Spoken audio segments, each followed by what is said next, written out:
Eu sou a Thaís Roque e esse é o De Carona na Carreira, um podcast que apresenta as mais incríveis jornadas profissionais de executivos a celebridades. Juntos, nós vamos passear pelos caminhos percorridos por pessoas de sucesso e eu vou te mostrar que o impossível é só uma questão de ponto de vista. Vambora?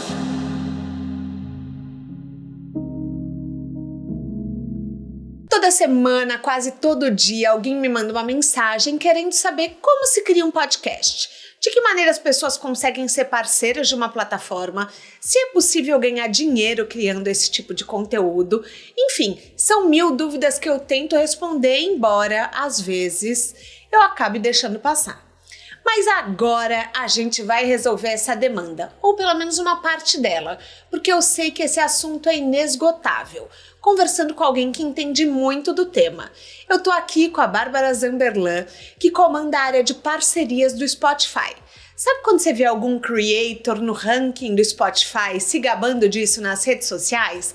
Ajudar os criadores a encontrarem a sua audiência e serem bem-sucedidos na plataforma é uma das atividades da área que ela lidera. Além da conversa sobre esse formato de conteúdo que vocês sabem que eu amo, não é à toa que a gente está indo para o 4º ano aqui, a gente vai conhecer mais da trajetória da Bárbara, essa gaúcha da fronteira. Literalmente, gente. Para vocês terem uma ideia, ela morava no Brasil e a escola dela ficava no Uruguai. Especializada em jornalismo digital, ela trabalhou também no Facebook e hoje é responsável por parte do conteúdo que chega aí ao ouvido de vocês. Vambora? Apertem os cintos que a estrada da Bárbara já começou.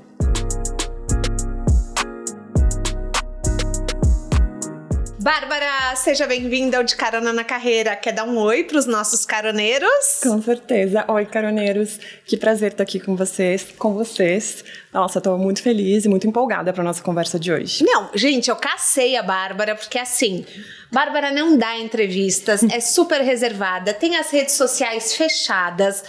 Mas eu insisti, abordei ela na festa do Spotify e falei, não, Bárbara, a gente tem que gravar um episódio. Porque assim, é o tanto de gente que me escreve falando, eu quero montar um podcast, não sei como que funciona? Então, Bárbara, você tá pronta para alegrar o coração dos nossos caroneiros? Prontíssima. Esse é um assunto que eu adoro, então fiquei realmente muito feliz com o seu convite. Acho que para além dos caroneiros de hoje entenderem um pouquinho mais sobre a plataforma, esse conteúdo também me ajuda muito nessa conversa que eu já tenho, né, com várias pessoas que estão interessadas em se aventurarem no mundo do podcast. Então, a primeira pergunta, vamos começar pelo básico. É possível ganhar dinheiro com podcast? É possível, né? Assim como todas as plataformas e vamos colocar assim, os formatos de conteúdo, é possível criadores viverem da sua arte, né? Nós acreditamos muito nisso e o podcast enquanto formato é aí um caminho, né, para vários podcasters que hoje já estão vivendo da sua arte. Então, eu acredito muito nele, trabalho com isso e vejo de perto, né, várias histórias que estão sendo bem-sucedidas e com certeza elas servem de inspiração também para todos os próximos futuros podcasters. Não, eu amo porque as pessoas me perguntam isso, então eu acho legal a gente falar. Eu vou falar agora de alguns formatos que você não domina por você ser do Spotify. Mas, por exemplo, para os caroneiros saberem, a gente vende spot, que são 60 segundos no meio do episódio falando sobre o episódio, sobre uma marca. Então, por exemplo, você pode pôr um QR Code na tela para quem faz vídeo, para quem é só áudio, dá para botar um código de desconto no link do descritivo do podcast. Você também pode vender um episódio temático, que você traz um convidado de uma marca e disponibiliza mais informações sobre a marca, curiosidades, contando a história da marca. Esses são alguns formatos que as pessoas fazem. Ou você pode incluir uma pergunta, por exemplo, eu e a Bárbara, a gente está aqui, eu quero falar de um chocolate. Aí eu pergunto para ela, eu envolvo a pergunta num contexto e falo a marca do chocolate. Isso também é considerado uma publi. Claro que sempre avisado de acordo, o seu convidado tem que estar de acordo com isso. É importante você saber. Então, assim, muitas marcas dão presentes para o convidado no meio do episódio. Então, assim, gente, não vamos constranger o convidado, sempre avise se tiver um publi, é delicado, não é obrigatório o convidado participar do publi, então, e principalmente quando o convidado é uma pessoa pública, espera-se que o convidado ganhe um cachê. Então, assim, desmistificando tabus da monetização do podcast. Com certeza. Né, Bárbara? Mas agora, vamos falar da monetização através do Spotify. Rola muita competição, eu sei que não é a sua área, mas assim, por que os criadores de música ganham dinheiro e os pobres dos podcasters não, Bárbara? O que rola nesses bastidores? Conta pra gente. Eu diria, Thaís, que a gente tem que olhar para como negócios diferentes, né? O negócio da música do Spotify é um, negócio de podcast é outro. Então, para quem tem interesse nessa parte de música, de como funciona a monetização, existe um website que ele é aberto, que é o Loud and Clear, que tem todas as informações de como funciona esse negócio. Loud and Clear? Loud and Clear. Ah, legal. Vou deixar o link no descritivo. Isso, a gente passa certinho. E dentro da área de podcasts, a gente tem aí algumas iniciativas de monetização. É um caminho que viemos já pavimentando há algum tempo. Então, tem coisas que são mais recentes, tem coisas que ainda virão, mas a gente, sim, está olhando para isso, para que o criador possa viver da sua arte, né? Que é a nossa missão. Então, a partir disso, a gente já tem algumas iniciativas que estão já acontecendo. Então, ano passado, nós lançamos uma parceria com a Patreon, que é uma plataforma de assinaturas, para que o podcaster possa se experimentar dentro desse modelo de alguns conteúdos fechados, onde a audiência possa, né, apoiá-lo. Estamos em conversa com algumas plataformas brasileiras para fazer o mesmo aqui, mas é um dos caminhos de monetização em plataformas. Para além disso, a gente já vem trabalhando no nosso modelo de negócio de anúncios automáticos. Então, ano passado também, no finzinho do ano, a gente lançou o Spam, que é a nossa tecnologia de anúncios, e ele já está disponível na Megafone, que é uma das nossas plataformas de hospedagem, é uma plataforma mais robusta, uma plataforma paga, mas ela já está disponibilizando isso para os criadores que hospedam lá, e para o Spotify para Podcasters, que é a nossa plataforma gratuita e a plataforma que traz todas as nossas últimas novidades de produto. A gente está fazendo esse movimento em ondas. Então, neste momento, no início agora desse ano, a gente já fez alguns convites para podcasters que estão experimentando, nos dando de Carona na Carreira tá neles, gente. Então, a gente está fazendo esses testes muito nessa ideia de primeiro testar, entender como as coisas estão funcionando e aos poucos ir abrindo para que no futuro a gente tenha todos os podcasters que atendam, né, aos nossos critérios de elegibilidade, podendo monetizar o seu podcast via anúncio automático. Acho que vale a pena, Thaís, a gente dar uma olhadinha de como funciona, né, esse anúncio automático, porque às vezes as pessoas ficam assim, mas isso vai entrar no meu conteúdo, eu vou ter controle, legal, como funcionam as marcas. Mas até, por exemplo, você disse, você faz uma parceria com uma marca de chocolates. Talvez você não queira que esse segmento entre nos seus anúncios automáticos, porque você vive de 2 caminhos de monetização, né? Você tem a sua venda direta e essa é uma renda complementar, né? Ela não precisa ser a renda principal do seu podcast. Ela pode ser uma renda que complemente todas as suas outras iniciativas, como todas essas que você explicou, né, para sua audiência, que faz muito sentido. São maneiras, né? Eu acho que quanto mais diverso for o seu modelo de negócio, mais chances de prosperar você tem. Com certeza. Olhando para o caminho dos anúncios automáticos, eles funcionam, né, o nosso modelo é baseado numa venda que acontece no Brasil, então é um time de vendas brasileiro, fazendo venda para marcas daqui e disponibilizando para o podcaster, para o criador, inserir esses anúncios se ele quiser. Então, ele pode fazer, né, o aceite ou não da campanha, de participar, né, dentro desse modelo, e ele vai escolher onde ele quer colocar esse anúncio dentro do episódio e quantas vezes ele quer ter anúncio. E, para além disso, ele pode escolher, eu quero excluir essa categoria. Eu já tenho aqui um conflito de interesses, não gostaria que essa categoria esteja, ele consegue fazer essa gestão também. É muito legal, porque agora eu escuto muito podcast gringo, né? E de fofoca, principalmente, caroneiros. E daí, no meio do episódio, às vezes aparece uma propaganda em português, porque já é esse ecossistema ativo, né? Exatamente. Então, assim, as propagandas também são locais. É importante falar isso. Então, se alguém de outro país escutar o seu podcast, talvez eles escutem uma propaganda em inglês ou no idioma mãe. Né, da terra onde eles estão. E com um CPM bom, né? Porque essa pessoa ainda está num país É verdade. Então é legal isso aí também. E assim, o brasileiro adotou a cultura do podcast. Então assim, há 5 anos, por exemplo, a gente tem aqui o Dantas que trabalha no Wanda.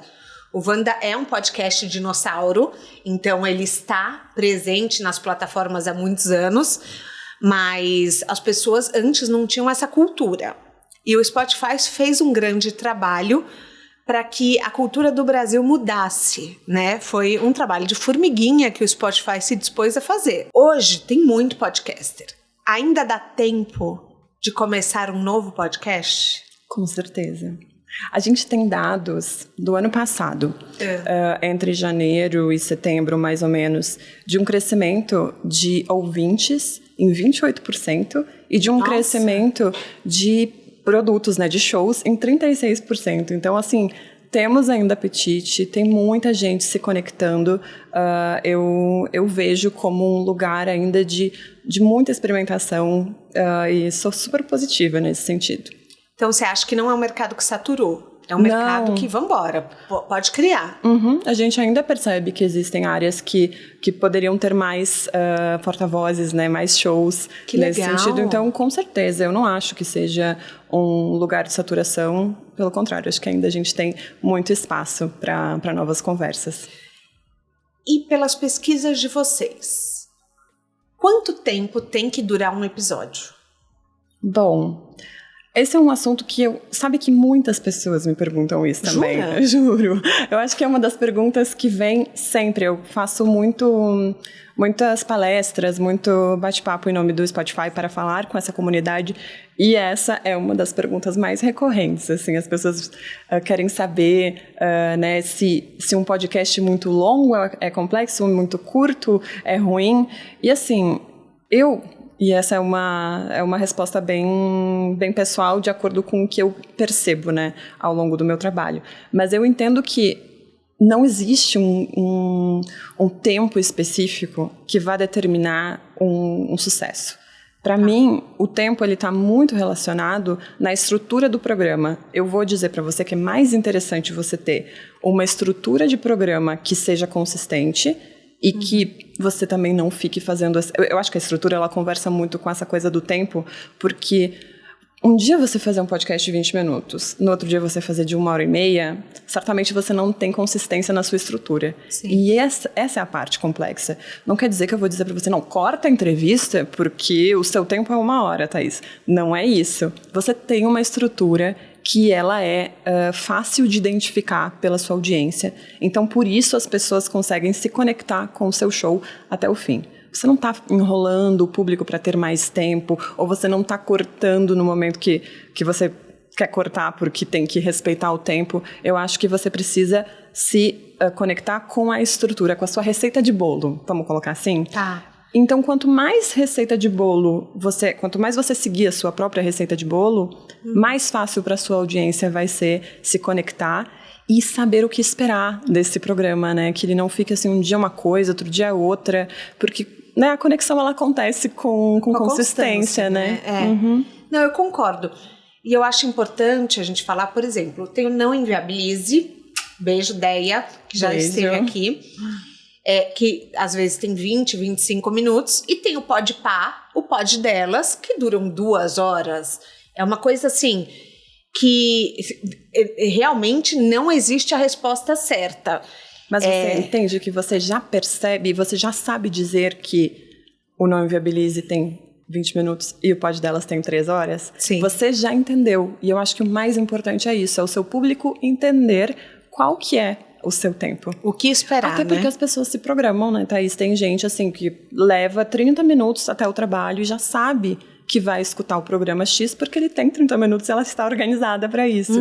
Então, essa conexão, para mim, é mais importante, né, esse entendimento é mais importante do que qualquer outra coisa, assim, de, vou fazer. Não existe certo e errado, assim, até para quem tem medo de fazer podcasts, né, de 10 minutos, não é um problema. O problema é quando você não tem a consistência. Isso envolve também minha outra pergunta, que é, tem que ser diário, tem que ser semanal, tem que ser mensal, tem que ser por temporada, que às vezes as pessoas fazem temporadas. Como vocês veem o modelo de negócios? Certo. Bom, eu não diria tem que, porque eu acho que as fórmulas, elas existem para guiar e tem coisas que acabam funcionando fora do padrão da fórmula. Então, o que eu vou dar de indicação é muito mais nesse caminho assim, de boas práticas. A gente sabe que é muito mais complicado para uma audiência se conectar quando você faz a cada 15 dias, porque passou, assim, é um tempo muito grande, assim, a não ser que seja um conteúdo que faça muito sentido ser quinzenal, eu recomendaria pelo menos o semanal. Porque essa frequência, também. Esse entendimento de segunda-feira é o dia do meu podcast favorito...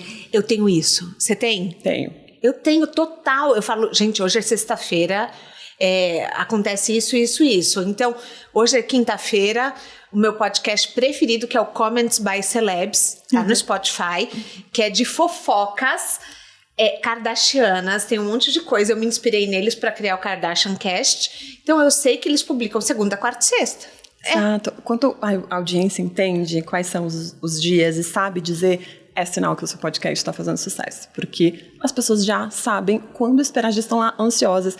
Existe várias vezes, assim, eu recebi mensagens de podcasters que, eu não publiquei no meu dia e eu levei chuva de comentários no meu Instagram das pessoas dizendo, cadê o meu episódio? Estou esperando. Então, é importante cumprir com os contratos, vamos colocar, né, dentro desse... Acho que quando você estabelece com a sua audiência quais são os seus contratos, isso faz com que elas se conectem. Então, publicar no dia correto, né, ter consistência da sua fórmula ali, do seu roteiro, do seu script, acho que tudo isso acaba contribuindo para que a sua audiência entenda e saiba quando esperar você. Existe agora, a gente tem visto mais podcasts diários, né? Voltando à sua pergunta. E a gente tem visto um bom desempenho também. Então, assim, acho que por muito tempo pensamos sobre o único modelo seu semanal, mas temos visto uma mudança nesse sentido. Então, assim, apontando uma tendência muito... assim, de observação, né? Não temos pesquisa, mas temos visto mais podcasts diários aí, até mesmo aparecendo nos rankings, né? A gente tem visto uma mudança, assim, nesse sentido. Mas para quem vai começar, acho que estabelecendo aí pelo menos uma frequência semanal, já é um caminho mais organizado, assim, e mais com chances de ser bem sucedido. Você sabe que, assim, eu faço 2 vezes por semana, mas são modelos diferentes. Eu tenho um que é só eu contando história, que é o podcast Raiz, que eu particularmente amo podcast só áudio, tá? Mas a audiência pediu vídeo, fui pra vídeo. Mas, assim, tem um que é de 15 minutinhos que eu conto toda semana a história do empreendedor americano, que seriam pessoas que, teoricamente, eu não conseguiria gravar. Então, que eu penso em trazer de alguma forma. E uma vez por semana entrevista. Mas as pessoas têm que saber também que é uma disciplina você gravar, porque você tem que ter gaveta, ou seja, você tem que ter episódios guardados, porque de repente uma semana o convidado desmarca, uma semana o convidado acontece algum imprevisto, você não pode deixar a sua audiência na mão. Porque, gente, não é porque é gratuito que não envolve um compromisso. As pessoas esperam o podcast delas. As pessoas, elas estão ali consumindo seu conteúdo, elas são leais a você, você também tem que ser leais a elas. É um sinal de respeito, né, Bárbara? Com certeza. Porque às vezes eu vejo as pessoas muitas vezes brigando, mas eu não sou obrigada. Gente, não é obrigada, mas mais ou menos. Desculpa, pra mim é a minha obrigação toda quinta-feira tá no ar, entendeu? Tem um horário certo para se publicar o podcast ou não? Eu vou dar a dica do horário que está mais relacionado com esse compromisso do que com como funciona o algoritmo. As pessoas ficam muito, né, sempre tem essa dúvida, assim, qual que é o horário do algoritmo? Acho que até pelo movimento de outras plataformas que tinham um pouco disso em algum momento, mas enfim. Conectado com isso, o horário que eu recomendo é a 1h, 00:01, já dá. Olha, Dantas. Por quê? Não, dá pra agendar. Calma, gente, eu não tô falando pra ele trabalhar 1h, tá? Fiquem tranquilas. Dá pra agendar. Nem eu. Não. Mas, né? Boa. Dá pra agendar. E qual que é o objetivo disso? Se você tiver um ouvinte na Europa, por exemplo, ele tá 4 ou às vezes 5 horas na frente. Sim. E pra ele já é pela manhã. Já é esse dia. E você tá combinando com a sua audiência que toda terça-feira nesse horário, ou toda quinta-feira nesse horário, vai ter um episódio novo. Então, com isso, você já deixa para aqueles que acordam bem cedinho, já podem ouvir o seu episódio. E para quem, né, quer ouvir mais tarde, não tem problema nenhum. Caramba, eu não sabia disso. 1h. Que bom, a gente uma viu. boa dica. Oi? Acordar e já pá! Acordar e já pá. O episódio já tá no ar, você fala... Porque eu sou aquela pessoa que, assim, eu escovo o dente ouvindo podcast. Não, eu também. Eu escuto muito. Aliás, vamos lá, Bárbara. Quais são os seus podcasts preferidos? Olha, vamos lá. Não vai falar exclusivo Spotify, hein, Bárbara? Não, normalmente eu vou nos independentes, que são os que eu mais escuto, porque, né, como a Thaís explicou no início, a área que eu lidero é uma área de parcerias com criadores independentes. Então, normalmente são os que estão mais na minha lista. Eu sou uma viciada em Alexa, então eu acabo pedindo para ela no Bom Dia. Eu tenho o Bom Dia Alexa, ela já começa com o café da manhã. Então, todos os dias de manhã, o café da manhã é o podcast, né, que é original com a parceria com a Folha. Então, começa o dia por ali. Mas eu tenho escutado muitas coisas, né? Até tenho que tomar cuidado para não dar brigas dos meus criadores. Não vai dar briga, gente, não briguem. Eu quero saber, assim, dicas de podcasts bons. Então, para dicas de podcasts bons, vale muito a pena a gente falar do nosso programa Radar, que é um programa que a gente lançou agora em janeiro, com essa intenção de dar, né, de amplificar a voz de podcasters que estão em ascensão e que têm potencial aí de chegarem a outras bolhas, né, porque tem feito muito sucesso nas suas. Então, nós fizemos a primeira Podcaster Radar, é super especial, o podcast nasceu por meio de um programa que a gente fez ano passado, que é para, enfim, criar, né, dar ferramentas para ensinar novos podcasters, e é a Elora, do Físico e Pude, é uma podcaster nova, então foi um lançamento há pouco e teve muito sucesso.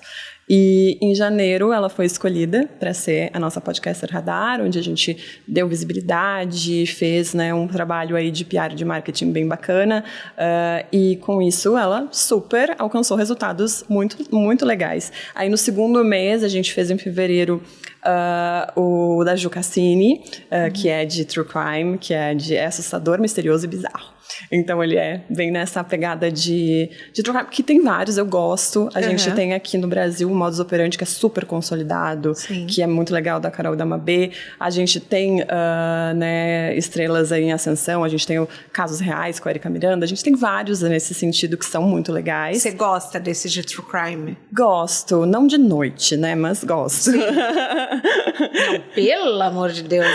E em março teve o Vibes em Análise, que é um podcast de psicologia, que eu gosto também. Eu sou super a pessoa da terapia, então eu faço também. Muitos anos e, né, é um tema que eu gosto bastante. E os meninos têm um podcast muito legal sobre todos esses nossos anseios, assim. Então, tem um episódio que é o mais ouvido deles, que é o Manual Impossível da Rejeição, que é sobre, né, rejeição. Então, tem vários pontos, assim, de análise mesmo, e a gente tem cada vez mais descoberto novos talentos através do programa, e tem sido super bacana estar de olho também nessas tendências e identificando esses possíveis talentos. Você escuta ou você assiste? Eu escuto e assisto. Eu escuto muito enquanto eu estou fazendo outras coisas, até porque eu tenho, né, bastante... Sim, eu tenho uma vida bem movimentada em razão do trabalho, então eu acabo tendo esse comportamento de ouvir Como eu contei para você, né? Eu sou a pessoa das Alexas em casa, então elas estão todas conectadas. Enquanto eu atravesso a casa, o som vai me acompanhando. Mas eu adoro quando o próprio podcaster dá a dica para a pessoa abrir o Spotify e ver o vídeo. Que Olha, assim, agora essa dica. Então, porque no meio da conversa, digamos que agora alguém esteja só ouvindo a gente, né? Você faça uma referência, sei lá, do meu brinco. Aí você, né, pode até fazer a intervenção e também mostrando para a audiência que essa é um dos caminhos, assim, para quem está nos escutando, também tem o vídeo, caso você queira, né, ver essa referência. Então, tem maneiras também de você ir contando. Quando a gente fala de vídeo no Spotify, a gente lançou o produto explicando para a audiência que nós não estamos, que não é um videocast, que ele é um podcast com vídeo. Sim. Porque isso faz diferença no sentido de que você pode ouvir e pode ver a partir da sua necessidade. Então, acho que essa é a proposta, né, de valor do produto em si, que você pode estar ali fazendo essa troca entre os dois formatos e tendo uma boa experiência. E como que as pessoas... Eu sei que não é a sua área, mas eu preciso fazer essa pergunta porque a gente está num podcast explicando sobre podcasts. Como que a pessoa faz para ela ser exclusiva Spotify? Porque existe esse desejo. Existe gente que põe, inclusive, a logo do Spotify na capa do podcast sem ser exclusivo Spotify. Eu falo, gente, calma, não é assim que funciona. Então, tem gente que só sobe no Spotify para se considerar exclusivo do Spotify. Você sabia disso? A gente vê alguns comportamentos assim. Eu adoro ela rindo, educada. Tipo... a gente vê, então... Ai, Thaís, assim, o melhor porta-voz para responder essa pergunta certamente seria o meu colega que lidera a área de originais exclusivos, o Rodrigo Vizeu, ou até mesmo a Camila Justo, que é a nossa rede de podcasts aqui no Brasil. Mas, assim, dando um pouco de panorama, eu entendo quando você diz, assim, que é um desejo das pessoas. Acho que está muito conectado à forma como a gente também fez o nosso negócio, né? Como a gente começou lá no passado, assim, precisamos de podcasts para que os brasileiros compreendam o que é o formato e se apeguem a alguns produtos para, né, consumir isso. E agora, nesse momento novo, faz muito sentido a minha área nesse caminho de que existem muitas pessoas fazendo já o podcast. Então, eu estou aqui para auxiliar essas pessoas que estão na criação. Quando você diz, as pessoas têm desejo, querem ter essa chancela, né? Está muito conectado também com o que é... uma métrica, assim, de vaidade, né? Que são métricas importantes, que reforçam, né, o nosso posicionamento, assim, de como você se vende, que, enfim, é um tema, né, que você aborda muito aqui, a gente sabe da importância, mas eu já diria para as pessoas também se guiarem pelos charts. Eu não sei o quanto que as pessoas conhecem dos charts, como que funcionam. Explica. Eu acho que vale a pena a gente entrar um pouquinho nisso, né? Os charts do Spotify, que são aqueles... é aquele nosso ranking, né? Tá. A gente tem 3 rankings diferentes, que são os top shows, né? Os top podcasts, o top podcasts por categoria e o top episódios. E esses rankings, eles funcionam com eles todos os dias são atualizados, tendo em consideração as métricas dos últimos 7 dias, e o que faz com que as pessoas cheguem aos rankings são algumas métricas. Então, a gente tem o número de followers, que dentro, né, os seguidores no Spotify, é uma das coisas que a gente recomenda que os criadores mais reforcem. Então, assim, dizer para as pessoas seguirem o Spotify, o seu programa no Spotify, é um dos fatores que auxiliam tanto a você posicionar nos rankings, como também a você ter um crescimento de audiência, porque a gente tem dados de que mais de 50% das pessoas, elas escutam os seus episódios se elas são seguidoras. Então, né, só reforçando isso de que quando o seu ouvinte, que é seu seguidor, ele está muito mais conectado com você. Ele 50% mais de chances, né, de ouvir você. E o número de followers, de seguidores, é uma das coisas que implicam nos charts, junto com uma combinação dos ouvintes recentes. Então, do número de ouvintes recentes junto com os followers, é aí a matemática, né, que influencia em quem está posicionando. E esse é um ranking super volátil, né, porque como ele atualiza todos os dias, a gente tem subidas e caídas. Antigamente a gente já tinha até um ranking que era mais guiado por o número, assim, o número robusto, esse grandão de quantos plays você teve, ou depois de 2021 a gente fez essa troca até para ajudar na descoberta. Na descoberta, olha, eu pensando nas palavras em inglês, mas é na descoberta. Sim. Porque a gente quer que as pessoas tenham acesso ao que está bombando naquele momento, para ter referências novas, para encontrar novos conteúdos. Então, com isso, acho que talvez essa chancela que você esteja falando, talvez possa também estar conectada a isso. Está conectada a isso.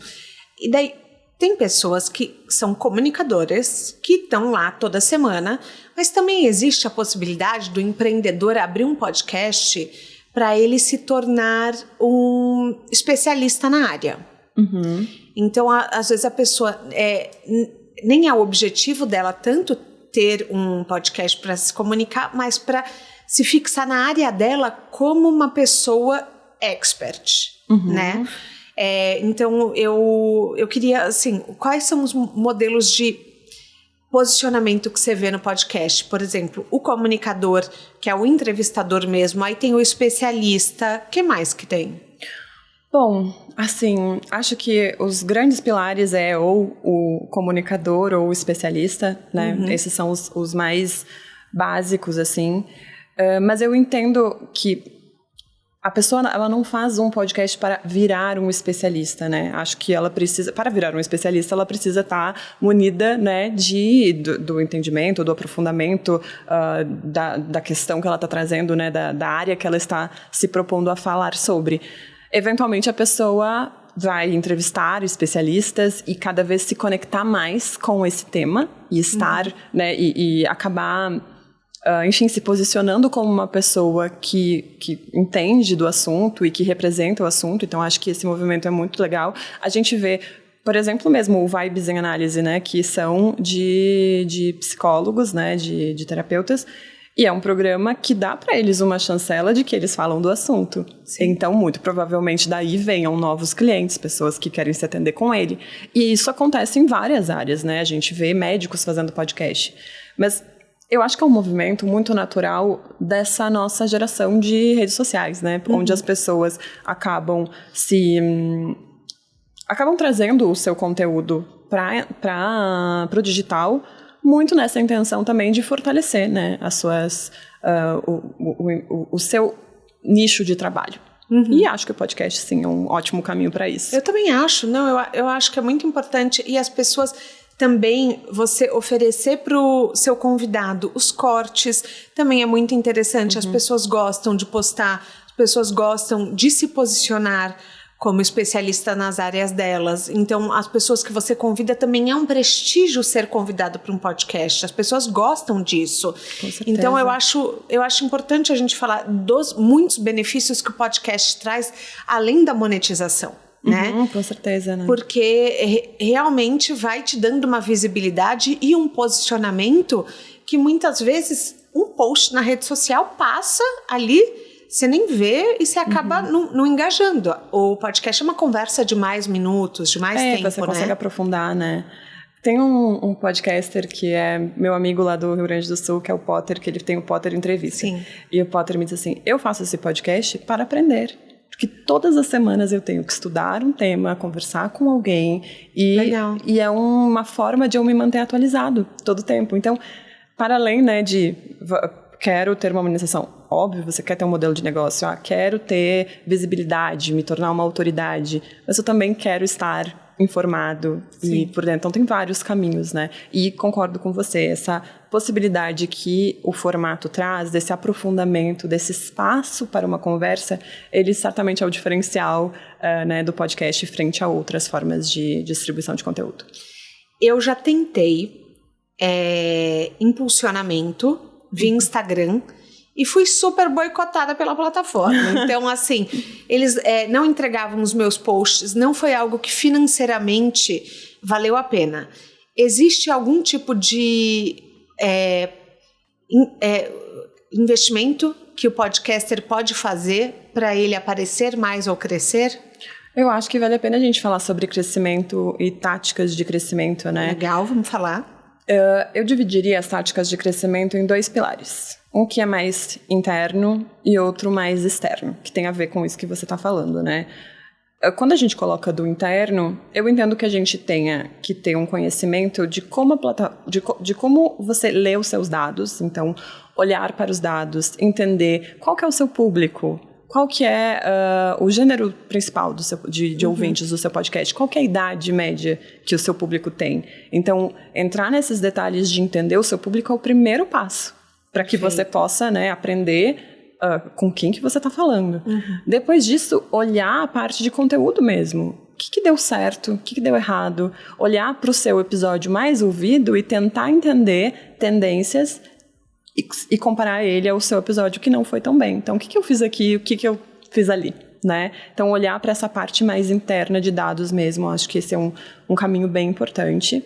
E quando a gente fala de crescimento, é óbvio que o marketing é muito importante nesse sentido, né? E a gente faz o nosso marketing muitas vezes em redes sociais. Então, os cortes são é um exemplo, assim, até o podcast em si, enquanto formato, cresceu muito por causa dos cortes, né? Dessa tendência de trazer o momento específico da entrevista que foi o ápice, para que as pessoas possam ir lá e ouvir ela toda. Então, acho que esses são estratégias legais. Você sabe que tem gente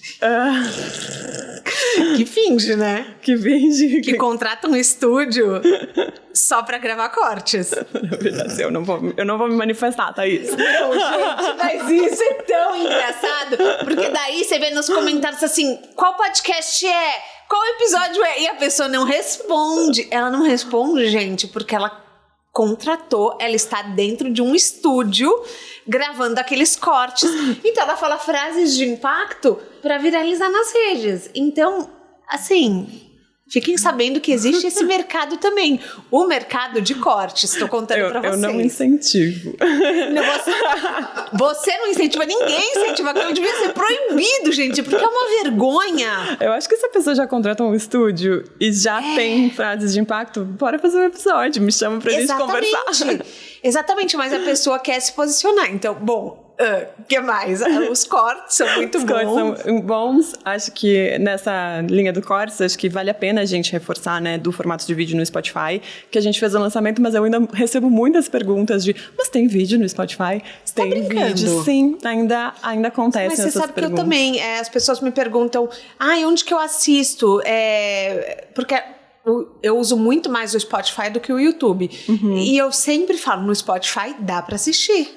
Então, né? Podcasters que estão aí, exatamente, futuros podcasters, temos vídeo no Spotify e é muito simples, não precisa assim, como que faz pra subir? Eu já tive, né, parceiros que me escrevem assim, tá, eu vou subir o vídeo, mas eu não sei como faz. É exatamente igual, é a mesma coisa. Exatamente igual. E agora, recentemente, a gente fez um lançamento que é uma parceria com uma plataforma gringa que se chama Riversides, que é uma plataforma de edição de vídeo. Então, lá dentro do próprio Spotify para podcasters, os nossos usuários têm acesso a essa plataforma para poder fazer uma edição, um corte, enfim, né, ter um pouco mais de movimentação aí para gerar o seu episódio em vídeo. Muito legal. Nossa Senhora, eu tô aprendendo um monte hoje. Que bom! Bárbara, vamos falar suas redes sociais? Vamos. Onde que a gente te encontra? Porque eu sei que, assim, você é super reservada. Eu não sei, Thaís, eu sou super reservada. Eu sei que o meu Instagram teve fechado, por isso que você falou isso. Mas estava muito mais conectada nessas coisas de vida pessoal, sabe? Quando a gente tem aqueles momentos de, né, ups and lows, eu tava assim, tá, agora eu vou dar uma fechada. Tá. Já reabri. E essa loucura, né, de qual que é o limite entre a vida social e a vida do trabalho, porque eu posto muito sobre trabalho também. Tem novidade de produto, eu vou lá e posto. Tô na palestra X, eu posto. E daí eu via que tava uma coisa meio bagunçada, mas acho que é a coisa da Casa de Ferreiro Espeto de Pau. Sei. Assim. Mas enfim, vou falar as redes do Spotify também, que eu acho que são importantes. Tem o nosso perfil oficial aqui no Brasil, que é o Spotify Brasil. Tem um perfil que é para criadores, que é o Spotify for Podcasters. Tem muito conteúdo gringo lá, eu brigo bastante pra gente ter conteúdo brasileiro também, mas é um lugar bom de referência de lançamento de produto. Então, tem uma parceria com o Riversides, é por lá que a gente comunica. E a minha é Bárbara Zamberlan, que é o Instagram que tá aí dividido entre um pouco social e um pouco profissional. Você tem LinkedIn? Tenho. Ótima referência. Também é Bárbara Zamberlan. Todas as minhas redes são Bárbara Zamberlan. Então eu fiz isso muito rápido. As outras Bárbaras Zamberlans que existem, poucas, elas não conseguiram o random. Não, então eu vou deixar o link no descritivo do podcast. Mas, Bárbara, você é uma gaúcha da fronteira e você acordava no Brasil, estudava no Uruguai. O que isso mudou na sua vida? Porque, assim, é uma vida bem única. Então, é um fenômeno da fronteira que eu venho, que é Santana do Livramento e Rivera. Santana do Livramento é uma cidade de 70 mil habitantes, mais ou menos. Rivera tem um pouquinho mais. Juntas, eu acho que são 150 mil, vai. Um pouquinho mais, talvez. Mas é uma cidade que não tem fronteiras. É uma cidade que você consegue colocar o pé aqui e ali e você está nos dois lugares ao mesmo tempo. E eu sou a gente chama lá de doble chapa, que é uma referência aos carros de antigamente que tinham duas placas. Então, é o doble chapa, eu sou uma doble chapa, porque meu pai é uruguaio e a minha mãe é brasileira. Então, sou fruto desse amor latino.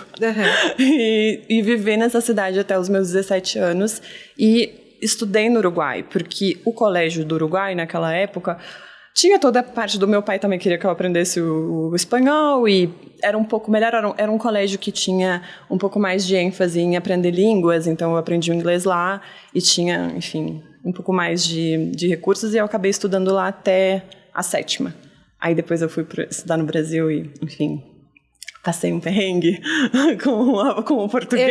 Eu imagino. Mas eu sempre vivi entre essas duas culturas, né? As duas línguas sempre estiveram presentes. Meu pai fala comigo em espanhol, a minha mãe fala comigo em português. Então, com a família do meu pai era em espanhol, com a da minha mãe em português e nos entendemos. E um fato curioso que eu queria trazer, que eu acho que pode ajudar muitos caroneiros, é que antes de você entrar no Spotify, você foi praticamente uma maratonista de entrevistas. Ah, é verdade. Tive essa você fase. fez 50 entrevistas até entrar no Spotify. E você se profissionalizou em ser entrevistada? Provavelmente. Não, eu adoro porque assim, ela já veio pra cá pronta, ela nunca participa de podcast, mas assim, em entrevista ela dá muitas. Então, essas entrevistas aí, elas me deixavam um pouco mais nervosas, né? Assim. Claro, eu imagino. Mas como se sair bem numa entrevista de trabalho? Porque você fez muitas. Então, acho que vale a pena dar um pouco de contexto de porquê, né? Por quê? 50 entrevistas. Mas eu fiz uma trajetória profissional que incluía riscos. Então, eu estava no Rio Grande do Sul e eu sou formada em jornalismo e nunca trabalhei exatamente com jornalismo, assim, o tradicional de fazer reportagens, essas coisas, eu sempre fui mais para áreas de produto, de métricas, de redes sociais, coisas assim. Em algum momento eu fiz a transição para a plataforma, que foi por meio de uma vaga temporária. Então, tinha uma pessoa em licença maternidade e eu pensei, bora, vou me arriscar. Só que era aquela coisa, poderia dar certo, poderia não dar. E isso aconteceu durante a pandemia. Então, eu comecei no Facebook, na Meta, né? Agora era novembro de 2019 e o meu contrato iria até agosto. Então, eu me vi no meio da pandemia com um contrato por ser encerrado. Todas as empresas nesse movimento de dar uma segurada, que a gente não sabe o que vai acontecer daqui. Eu pensando, o que eu vou fazer da minha carreira aqui? Sim. Então, comecei a aplicar para muitas vagas, fiz o meu currículo muito organizado para isso e comecei a praticar. Então, eu me lembro assim, de entrevistas que eu fiz em março. Nossa, eu fui muito mal, mas eu comecei a me dar conta da lógica disso, né? Então, que perguntas que eu tava recebendo com mais frequência? Anotava. Aí conversei com muitas pessoas, também de referências, pessoas que eu confiava e fui aprendendo a como ser entrevistada. Você pedia feedback? Pedia sempre. E E comecei a fazer um documento, um Google Docs, assim, de todas as perguntas que estavam sendo feitas. E comecei a responder elas escrito, porque eu acho que quanto mais a gente escreve, pelo menos para mim funciona muito, quanto mais eu escrevo, mais eu aprendo aquilo. Então, vi que existia uma metodologia de resposta que era bem eficiente, assim, que se chama STAR.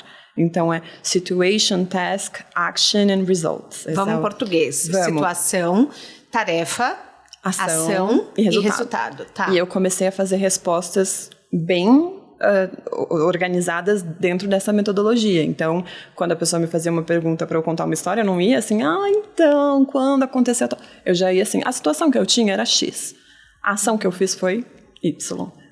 E assim eu ia. E o resultado foi esse aqui. Aí eu comecei a ver que aquilo acabava engajando mais e era muito mais eficiente, assim, eu perdia menos tempo e eu não deixava o entrevistado, eu ia dizer uma palavra em espanhol agora que é aburrido, que é tipo assim, que não aguenta mais aquilo. Eu via que eu era mais, né, efetiva. Então, com isso, são 50 entrevistas porque no mínimo foram 10 processos. E os processos são... longos e extensos, principalmente em tech, que era onde eu queria trabalhar. Então, acabou que foi acontecendo e pelo menos 50 eu fiz, porque, assim, eu fiz muitas entrevistas aquele ano, muitas delas em inglês, que era uma coisa assim que o Facebook foi o primeiro lugar que eu trabalhei que a língua oficial era o inglês. Então, eu também estava treinada, mas assim, foi a primeira vez. E eu comecei a fazer entrevistas em inglês e quando a gente vai contar a nossa história, eu não tive uma experiência assim de morar fora e estudar uma língua. Tudo que eu aprendi foi no colégio e nos cursos. Então, tinha também esse fator assim que eu ficava nervosa quando eu ia ser entrevistada em inglês. E acabou que deu certo no fim desse ano. Então, eu fiquei ali de fim de agosto até o início de dezembro nesse limbo, sem trabalho e fazendo entrevistas, muitíssimas entrevistas. E no dia 16 de dezembro o Spotify me fez a proposta. Então eu entrei o meu ano de 2021 já sabendo o que ia acontecer. Muito feliz, passei um Natal assim com um presente de Natal e já organizada para começar uma nova vida. Você é especialista em branded content. O que é isso? Eu me colocaria, Thaís, como uma especialista em relacionamento, porque acho que, assim, já trabalhei com branded content, acho que o branded content está muito relacionado a conteúdos de marca. Então, assim, em algum momento da minha carreira eu trabalhei lá no Rio Grande do Sul mesmo, eu trabalhei numa revista feminina que pertence ao grupo RBS, né, a Zero Hora, e naquela época eu fui a pessoa que liderava a área de branded content e o que eu mais fazia era conteúdos para marcas que fossem mais editoriais, mas que a marca tivesse ali por trás, quase como o que a gente, né, vê muito nas redes sociais. Eu me colocaria como uma especialista em relacionamento. Acho que parcerias, que é a área essa que eu lidero e trabalho, é uma área de relacionamento. De construir coisas que não estão baseadas em vendas. Então, assim, eu não vendo nada no meu trabalho. Eu faço parcerias. E esse talvez seja o meu maior skill, assim, de me comunicar. A minha habilidade, ela está muito ligada nesse lugar da comunicação. Então, eu sou uma comunicadora. Acho que fiz jornalismo já tendo identificado, assim, que esse era o meu skill principal. Mas acho que essa é a minha grande especialidade mesmo. O que as pessoas mais te pedem? Em que sentido? No trabalho. Por exemplo, os criadores de conteúdo independente. Me pedem horário de reunião. De reunião? Sim. Mas eles querem o quê? Informação? Informação. É aprendizado, né? E acho que quanto mais eu consigo escalar, quanto mais a gente consegue estar em lugares... Por exemplo, aqui é uma ótima oportunidade de escalar a educação. Porque me dá a oportunidade de falar com as pessoas de como as coisas funcionam. Então, certamente, tá muito conectado, né?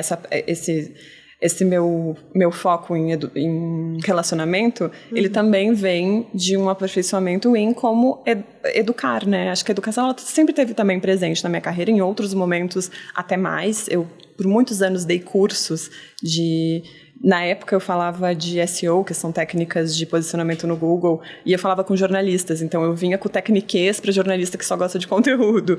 E dei por muitos anos cursos em vários lugares do Brasil sobre isso. Então, eu acho que eu tenho um pé na educação, que é de como ensinar, e o outro na comunicação de como se relacionar. Você é perfeita para essa vaga, porque o que as pessoas precisam é de informação para elas crescerem o negócio delas, né? Então, você é uma impulsionadora de carreiras. Também, porque se a gente coloca o podcast como carreira, é verdade, é uma impulsionadora de carreiras. Porque hoje é uma rede social. Vou colocar no LinkedIn, Thaís, impulsionadora de carreiras, achei mais bonito. Mas é porque assim, se a gente vai pensando, por exemplo, hoje o Spotify é a plataforma que eu mais tenho seguidores. Então, mais do que o Instagram, mais do que o LinkedIn. Então, assim, eu vejo como uma carreira o podcast. E hoje muita gente quer transformar a comunicação porque os veículos mudaram. Antes era o impresso, entendeu? E depois a gente dependia da TV. Conseguir um espaço numa Globo, num SBT. Então, e hoje as pessoas mandam pautas para podcasts. Então, assim, o que a gente recebe de pauta, né, José? A gente recebe assim o dia inteiro, pessoas querendo ser entrevistadas. Então, você faz isso, você faz com que as pessoas impulsionem a carreira delas de apresentadoras. Porque hoje é isso. Hoje o apresentador está no podcast, né? É verdade. Então, bora fazer uns 5 dicas para os podcasters desse Brasil, para os caroneiros que estão nos ouvindo. Vamos sim. 5 dicas de crescer no Spotify, pode ser? Isso, pode. Acho que é um bom caminho, né? Então, a primeira dica vai ser o do botão seguir. Gente, o botão seguir eu não tenho o costume de falar. Então, aperta o botão seguir, aproveita. Acho que é uma ótima, né? É a primeira dica. Por quê? Como eu expliquei anteriormente, ele é grande parte aí dos nossos, do que influencia nos nossos rankings. Então, o botão seguir tem esse papel. Acho que essa é a primeira. A segunda dica pode ser de usar as nossas ferramentas de interação. Então, lembrando que a gente tem possibilidade de enquetes e perguntas e respostas. Acho que é bem importante fazer isso de um jeito mais contextual, porque automaticamente já entra assim, o que você achou desse episódio? E quanto mais você coloca isso com o seu olhar, com uma pergunta assim que a sua comunidade vai entender que você está conversando com ela, mais isso vai gerar engajamento e até mesmo nessa conexão maior da sua audiência com você. Então, essa é uma segunda dica, usar as enquetes, usar as perguntas e respostas que estão todas disponíveis lá no nosso Spotify para podcasters. Vamos pensar num terceiro, então, olhar suas métricas. Acho que crescer sem olhar resultado é impossível. Não pode ter pânico de olhar métrica, hein, gente? Não tem pode. que olhar, tem que encarar de frente o que não tá funcionando. E elas são fáceis de entender, né? São super. E, gente, é tudo gratuito. Essas informações o Spotify fornece gratuitamente. É importante a gente falar isso. Porque as pessoas, elas, em algum momento, elas falam, mas quantas pessoas ouviram meu podcast? Você sabe até a curva de que as pessoas pararam de ouvir o episódio. Então, isso também é bom para você entender o ritmo que você tocou a entrevista. Tem o ranking dos episódios mais ouvidos. Você consegue ver as métricas de localização, de idade, de gênero, né? Vou levar você comigo nas palestras, viu? Bora! Acho que... Bom, a gente pode também ver... Tem uma ferramenta nova que se chama Comece Por Aqui. Que você vai lá no seu Spotify para podcaster e você indica o episódio que a pessoa pode começar.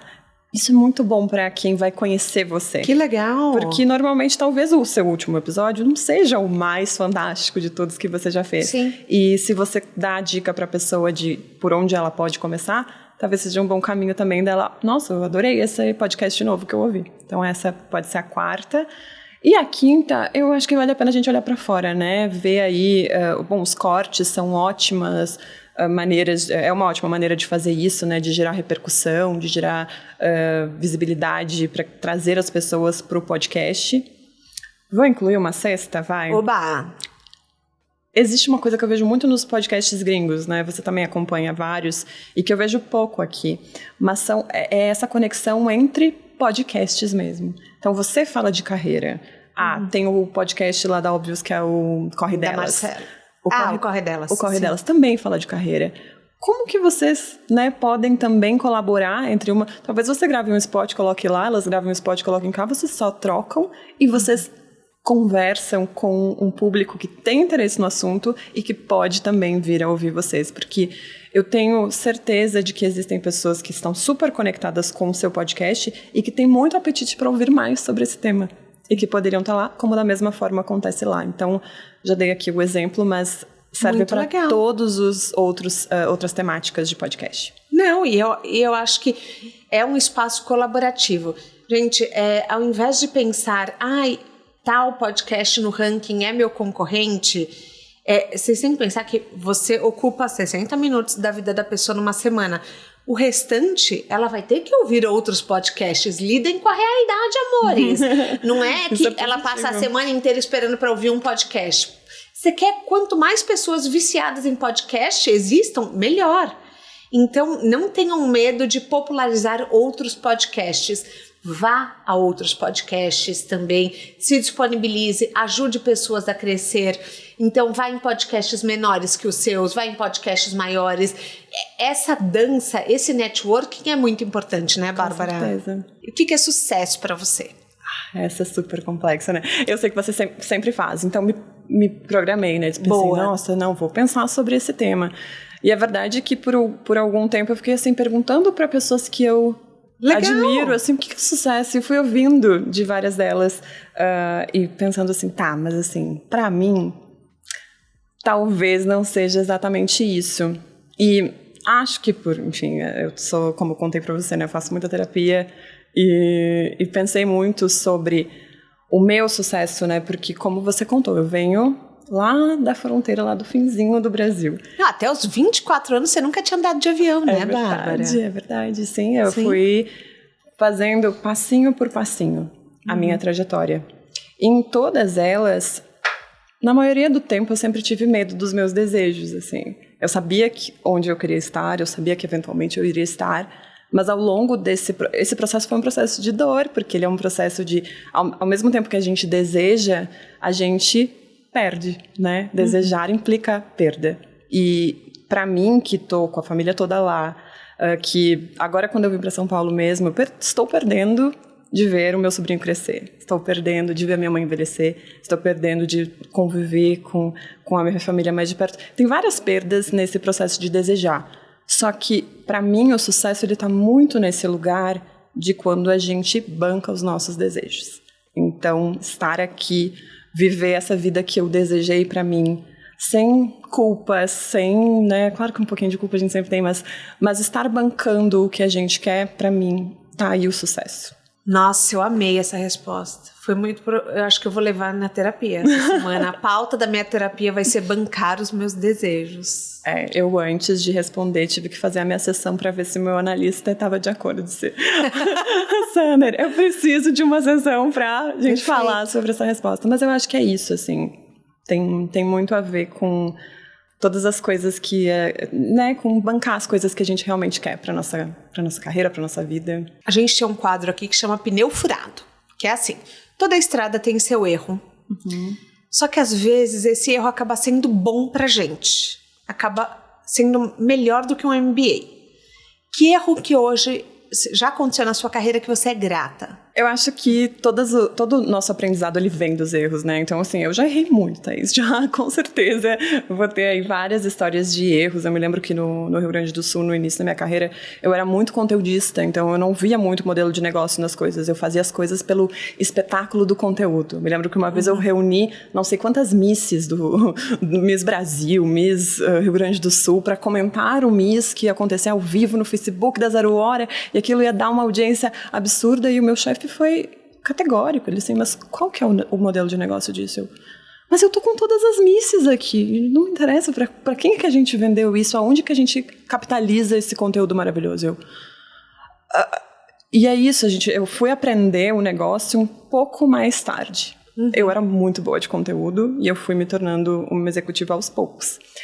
Mas assim, vou destacar um erro que eu acho que foi o erro que eu mais aprendi, e eu acho que ele tem um quê muito desse lugar feminino, assim. Tá. E acho que muitas mulheres podem acabar se identificando.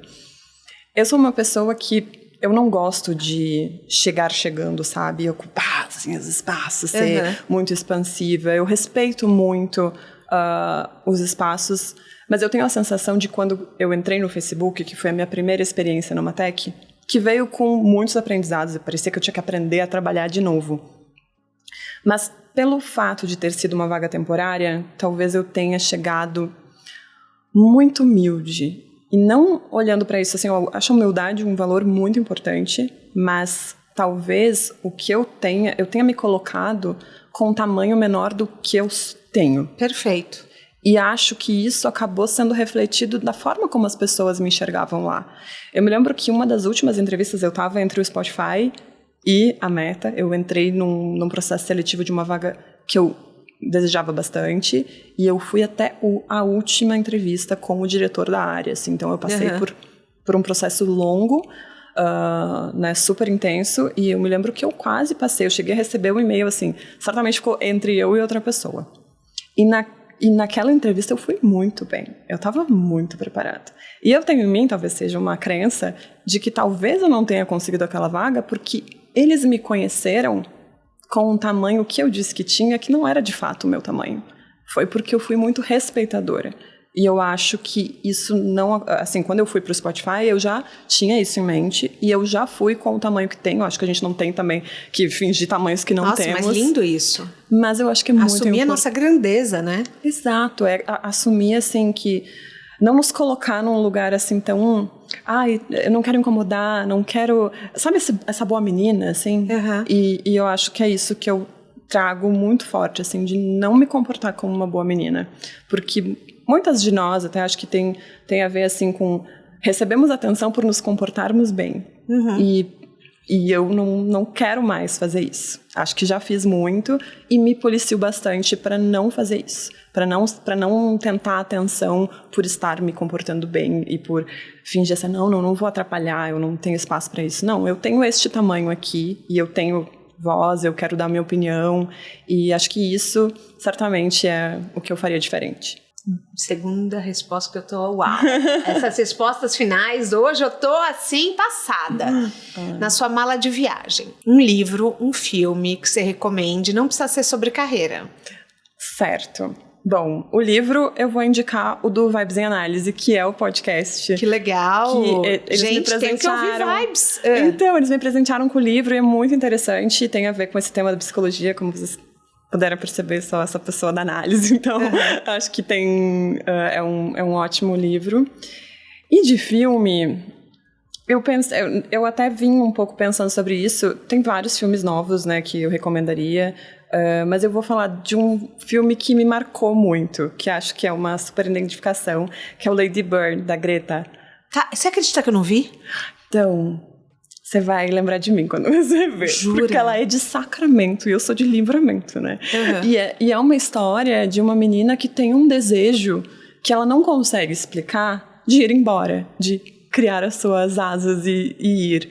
E eu assisti no cinema completamente despreparada, não tinha ideia do que era o filme. E eu não consegui sair do cinema por uns 15 minutos de tanto chorar, porque me emocionou muito, muito. Eu acho que eu me vi ali, assim, com... essa sensação de que eu sempre soube que eu tinha que sair de lá. E eu não sabia por quê, porque eu adoro a cidade, não é assim que, ai meu Deus, eu odeio. Não, eu tenho uma relação de muito amor, mas ao mesmo tempo eu sabia, como se era uma coisa assim de destino, eu sabia que a minha vida não ia ser lá. E eu precisava ir. E eu sempre estava com essa inquietação de sair. Quando eu vi esse filme, eu disse, tá. E ela ainda era de Sacramento. Eu disse, então, é o meu filme. Vou deixar o Lady Bird para vocês. Quem não assistiu, assista. Amei. Bárbara, a gente chega ao fim da nossa carona. Ai, eu amei. Eu também. Muito obrigada. É um episódio muito educativo, um episódio necessário para as pessoas assim que sonham em começar. E eu acho que o seu trabalho, eu já disse, mas eu acho que assim, você viabiliza muitos sonhos de se realizarem. Eu acho que o seu papel é muito importante para as pessoas assim, que elas querem instrução, que elas querem um espaço. E, claro, você dá gratuitamente esse espaço, mas também a informação. A informação é o ouro, né, que a gente pode oferecer para o outro. Eu sempre vejo isso, que a gente cresce... Quanto mais educação a gente tem, mais a gente se empodera. Então, obrigada. Obrigada a você. Foi incrível. Eu adorei essa carona. Eu também amei. O De Carona na Carreira tem a consultoria de conteúdo do Álvaro Leme, a supervisão do José Newton Fonseca, a sonoplastia e edição do Felipe Dantas e a identidade visual do João Maganin. Todas as dicas que a gente abordou aqui estão no descritivo na plataforma que você nos escuta. Bora lá no Instagram falar mais sobre o episódio de hoje. A gente volta na próxima semana com mais um De Carona na Carreira. Um beijo grande. Aê!